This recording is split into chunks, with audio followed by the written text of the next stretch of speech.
नमस्ते, जय हिंद, जय गोरख। म retired Anil subedar major Mahendra Pradhan from 1st battalion the 4th Gorkha rifle ex army coordinator Malli निर्वाचन क्षेत्र। आज म माननीय क्षेत्र विधायक एनबी प्रधानज्यूको आदेश अनुसार हजुरहरूको समक्ष एउटा विशेष भिडियो लिएर आइरहेको छु। भिडियो के हो भन्दा इन्डियन आर्मी अग्निवीर 2025-26 योजनाको तहत भर्ती खुलिसकेको छ। जसले पनि यो मेरो भिडियो हेर्नु हुँदैछ, हजुरहरूको आसपासमा छरछिमेकीमा जो युथहरू छ, जो गोर्खा आर्मीमा भर्ती भएर देश सेवा गर्नु चाहन्छ, जसको उमेर 17 सालदेखि 21 साल भित्रको छ र जसले पनि देश सेवा गर्नु चाहन्छ भने उहाँहरूलाई यो मेरो भिडियो शेयर गरिदिनु होला। भर्तीको लागि के डकुमेन्ट चाहिन्छ र कहाँ हुँदैछ र कसले हिस्सा लिन सक्छ, यसको बारेमा म हजुरहरूलाई सम्पूर्ण जानकारी दिन चाहन्छु। सबभन्दा पहिला त हाम्रो यो भर्ती 6 वटा जिल्लामा हुँदैछ। हाम्रो नाम्चीमा 25 तारिक र 26 तारिक हुँदैछ र सबभन्दा पहिला यो अनलाइन भर्ती हिजो 12 मार्चदेखि लिएर 17 अप्रिलसम्म सुरु भइसकेको छ। तपाईहरूले अनलाइनमा गएर सबभन्दा पहिला हजुरको आधार कार्ड, मोबाइल नम्बरसँग लिंक हुनुपर्छ। अर्को एक्टिभ इमेल आइडी हुनु पर्यो तपाईहरूको र म्याट्रिकुलेसन गरेको हुनु पर्यो तपाईहरूले। अर्को एड्रेस डिटेल त्यसमा भर्नुहोस्, तपाईको रेजिस्ट्रेसन भइहाल्छ। र अर्को कुरा, डकुमेन्टहरू तपाईहरूलाई र कसले यसमा हिस्सा लिन सक्छ भने ड्राइभर्सको लागि सिम्पल क्लास 10 पास गरेको हुनुपर्छ र उहाँको एउटा ड्राइभिङ लाइसेन्स पनि हुनुपर्छ र उहाँ भर्ती हुनुको लागि। अर्को कुरा, फिजिकल स्ट्यान्डर्ड यो छ, तपाईको हाइट 157 सेन्टिमिटर हुनु पर्यो, मतलब 5 फुट 2 इन्च हुनुपर्छ र तपाईको वेट 44.5 केजी को आसपास हुनुपर्छ र चेस्ट तपाईको छाती 77 सेन्टिमिटर हुनुपर्छ र एक्सपेन्ड तपाईले खुल्याउँदाखेरि 5 सेन्टिमिटर एक्स्ट्रा एक्सपेन्ड गर्न सक्नुपर्छ। र अर्को कुरा, टोटल मार्क्स तपाईहरुको 200 मार्क्सको एक्जाम हुन्छ। यसमा 20 मार्क्स छ, जस्तै सेकेन्ड जेनेरेसन जो एक्स आर्मी, विडोज, वीर नारीहरुको छोराहरु छ, त एउटै छोराले मात्रै यसमा हिस्सा लिनु पाउँछ र यसमा 20 मार्क्सको फाइदा एउटैलाई मात्रै पाउँछ। स्पोर्ट्सको लागि 20 मार्क्स छ, जो इन्टरनेशनल नेशनल लेभलको छ, त्यसलाई 20 मार्क्सको फाइदा हुन्छ र अर्को स्टेट लेभललाई छ 15 मार्क्सको र अर्को युनिभर्सिटी कलेजमा जो इन्डिभिजुअलले हिस्सा लिएको छ त्यसको 10 मार्क्सको फाइदा छ र जसले डिस्ट्रिक्ट भित्र खेलेको छ त्यसलाई 5 मार्क्स एक्स्ट्रा पाउँछ। अनि जो एनसीसी छ, एनसीसी को जो 3टा क्याटेगोरी छ, ए, बी, सी र सी अझै डबल छ। यसमा ए ले पाउँछ 5 मार्क्स, बी सर्टिफिकेटले पाउँछ 10 मार्क्स, सी ले पाउँछ 20 र अर्को सी छ जो आरडीसी परेड एटेन्ड गरेको छ, जो रिपब्लिक डे मा परेड गरेको छ, उसलाई चाहिँ 25 मार्क्स पाउँछ। अर्को ओरिजिनल डकुमेन्ट छ, जति पनि तपाईहरुको ओरिजिनल डकुमेन्ट छ त्यो जुन दिन भर्तीको र्याली हुन्छ त्यो दिन त्यो ग्राउन्डमा लिएर हजुरहरूले जानुपर्ने हुन्छ र स्पोर्ट्सको जो सर्टिफिकेट छ त्यो 2 सालको मात्रै भ्यालिड हुन्छ।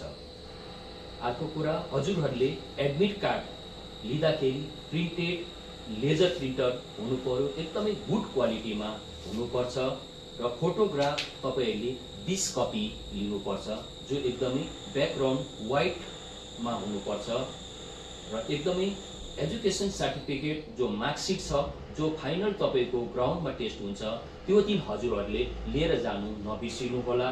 र अर्को भर्तीमा सीओआई हाम्रो सिक्किमको र आरसी छ, यो पनि डकुमेन्ट लिएर जानु होला। र अर्को गोर्खा सर्टिफिकेट तपाईले एसडीएम अफिसबाट साइन गराउनु पर्छ।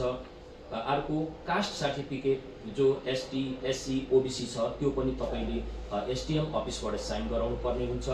र अर्को रिलिजन सर्टिफिकेट त्यो पनि एसडीएम अफिसबाट साइन गराउनु पर्छ तपाईले। अर्को पुलिस क्यारेक्टर सर्टिफिकेट लिने, पञ्चायत पञ्चायतकोबाट पनि सर्टिफिकेट लिनुपर्छ र स्कुलबाट पनि क्यारेक्टर सर्टिफिकेट तपाईँले लिनुपर्छ र अर्को यो चाहिँ तपाईँको 6 महिनाको भित्र मात्रै भ्यालिड हुन्छ। अनम्यारिड सर्टिफिकेट यो पनि 6 महिनाकै भ्यालिड हुन्छ। तपाईँको रिलेसन सर्टिफिकेट जो पनि तपाईँहरूको आमा बाबा आर्मीमा हुनुहुन्छ, वीर नारी विडोजहरूको यो चाहिँ रिलेसन सर्टिफिकेट चाहियो जो रिकर्ड्सबाट बनाउँछ र एनसीसी सर्टिफिकेट जो ओरिजिनल डकुमेन्ट लिएर तपाईँहरू जानुपर्छ र प्यान कार्ड आधार कार्ड कम्पलसरी तपाईँहरूको हुनुपर्छ कि भोलिको दिनमा पे एन्ड एलाउन्सेसको लागि यो बहुतै जरुरी हुन्छ।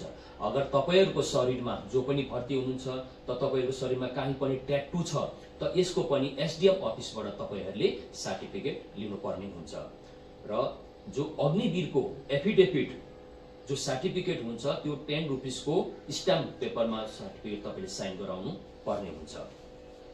अर्को कुरा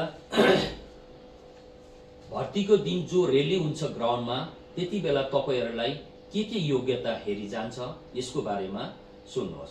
1.6 किलोमिटर तपाईको ग्राउन्डमा रनिङ हुन्छ र जसले पनि 5 मिनेट 30 सेकेन्ड भित्रमा तपाईले चाहिँ 1.6 किलोमिटर कभर गर्नुहुन्छ भने तपाईको 60 मार्क्स पाउनुहुन्छ त्यसमा र 5 मिनेट 31 सेकेन्ड देखि लिएर 40 सेकेन्ड भित्रमा आउनुहुन्छ भने तपाईहरुले 48 मार्क्स पाउनुहुन्छ र अर्को 5 मिनेट 46 सेकेन्ड देखि लिएर अर्को 6 मिनेट भित्रमा आउनुहुन्छ भने तपाईहरुले 36 मार्क्स मात्रै पाउनुहुन्छ र अर्को 6 मिनेट देखि लिएर अगाडि ढिलो आयो भने तपाईको 24 मार्क्स मात्रै पाउनुहुन्छ र अर्को बीम जो बीममा तपाईले पुल अप गर्नुहुन्छ त्यसमा 10 खेप पूरा गर्नुभयो भने 40 मार्क्स पाउनुहुन्छ र अर्को 9 खेप गर्नुभयो भने 30 मार्क्स पाउनुहुन्छ, 8 खेप मात्र गर्नुभयो भने 27 मार्क्स पाउनुहुन्छ र 7 खेप गर्नुभयो भने 21 मार्क्स पाउनुहुन्छ र 6 खेप गर्नुभयो भने 16 मार्क्स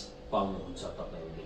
र जति हुन सक्छ म्यान हामीले जसले पनि फिजिकलमा रनिङमा फर्स्ट आउने कोसिस गर्छ उहाँलाई चाहिँ पहिलेबाट नै कन्सिडर गर्दै लिएर जान्छ भर्तीमा। यो चीज तपाईहरुले ध्यान राख्नु होला, फिजिकल रनिङ सबभन्दा बेस्ट। र अर्को कुरा जो 9 फिट डिच हुन्छ, 9 फिट डिच भनेको 9 फुटको खाल्टा बनाउँछ त्यसमा रनिङ गरेर आएर त्यसलाई क्रस गर्नुपर्छ, त्यो क्वालिफाई गर्नुपर्छ। अगर 20 खाल्टामै तपाई खस्नुभयो भने तपाई डिस्क्वालिफाई हुनुहुन्छ। र त्यस्तै गरेर जिगज्याग ब्यालेन्स छ। जिगज्याग ब्यालेन्स भनेको तपाईहरुको माथिबाट काठको जिगज्याग बनाएको हुन्छ, त्यसमा नलडिकन ब्यालेन्स गरेर एकतिरबाट अर्को तारीसम्म पुग्नुपर्छ। अगर बीचमा तपाई लडिहाल्नु भयो भनेदेखि तपाईहरु त्यसमा पनि डिस्क्वालिफाई हुनुहुन्छ। र अर्को कुरा तपाईहरुलाई कसैले पनि अगर फोन गर्छ, दलालहरुले कसैले फोन गर्छ कि मलाई यति लाख दिनु म तपाईहरुलाई भर्ती गर्दिन्छु भनेर, अन्यथा त्यो उसमा नपर्नुहोस्। तपाईहरुको बाबा आमाको दुःख गरेर कमाएको पैसाहरु खेर जान्छ, साथै तपाईहरुलाई कसैले भर्ती गर्न सक्दैन।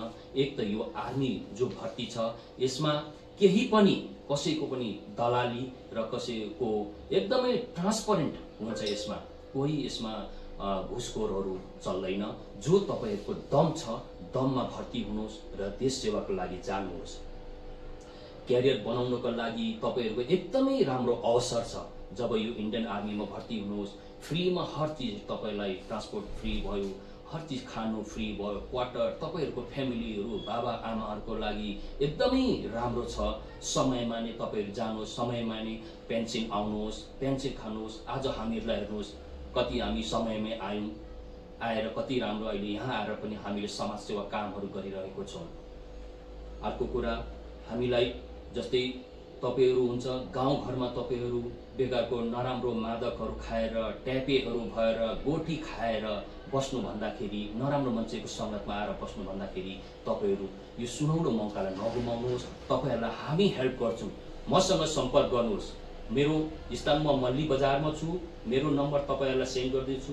मेरो नम्बर नोट गर्नुहोस् 9996898979। तपाईहरुलाई कोही पनि विषयमा डकुमेन्टेसनमा होस्, भर्तीको विषय लिएर होस्, तपाईहरुलाई अब जस्तै चेस्ट फुलाउँदा कतिजना भर्ती जाँदाखेरि चेस्ट फुलाउनु पनि नजानेर फेल भइरहेको हुन्छ। त्यस्तोहरुमा कसरी चाहिँ गर्ने मेरोबाट टेक्निक लिनुहोस्। कहाँ गर्ने म वर्ष कोसिस गर्दैछु एउटा सानो ट्रेनिङ गराउनको लागि। म अगर त्यो भइसकेपछि तपाईँलाई फेरि म अर्को भिडियो लिएर आउनेछु, त्यसमा म तपाईँहरूलाई सम्पर्क गर्नेछु। अर्को कुरा, हजुरहरूले जो पनि छ यसमा, जो पनि मैले बताइरहेको छु है, म मेरोबाट पूर्ण एकदम तपाईँहरूलाई सहयोग छ, मसँग सम्पर्क गर्नुहोला। र म चाहन्छु यसपालि हाम्रो मल्ली निर्वाचन क्षेत्रबाट कमसेकम 100-200 जना भर्ती भएर जाओस् देश सेवाको लागि। र अर्को कुरा म यो पनि भन्नु चाहन्छु, जो पनि आमा बाबुहरू हेर्नुहुँदैछ जसको छोराहरू एउटै होला हैन, त भन्छ कि मेरो आँखको पल्कोमा बिसाएर राख्छु, त्यो नसोच्नुहोस्। कम पर्सेन्टेज मात्रै छोराहरू राम्रो हुन्छ, नभए देश सेवाका लागि पठाउनुहोस् र छिटै आउनेछ, एकदमै राम्रो हुन्छ भन्दै यो मेरो छोटो भिडियोलाई यही समाप्त गर्न चाहन्छु। नमस्ते, जय हिन्द।